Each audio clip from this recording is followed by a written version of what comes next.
when you get the script for Silence of the Lambs, did you have any idea what it would be, what it would look like, how it would actually hit the screen? And what was your thoughts when you get a script from Jonathan Demme for that? I'll tell you the truth. I don't know, because it was a really well written script, but for whatever reason, I read it and just didn't see it. And through the script across the room, it bounced off the wall. And my wife, who's a great artist, she's a potter.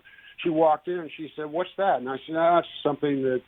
She said, "Well, who's going to direct it?" I said, "Jonathan Demme." And Carol said, "You better read this again. Jonathan's a good friend of ours. He's a great director. Read it again." So I did. She was right. I was wrong. But I didn't have I don't think any of us had any sense that the film was going to be as successful, like commercially, as it was. It was the second highest grossing film of the year, the highest being Home Alone.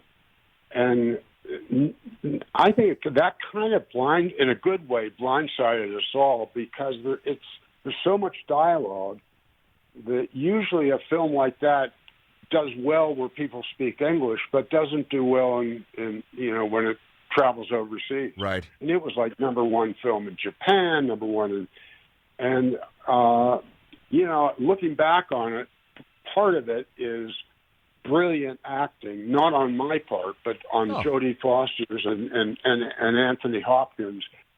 But I think also one of the things that made that film work was you see a lot of films about the rites of passage of boyhood to manhood. I mean, you see that all the time. Very rarely do you see a film where the rites of passage are from girlhood to becoming a woman. And that's what happens in Silence of the Lambs. Hey, you watched all the way to the end. Thanks for that. Watch more right here.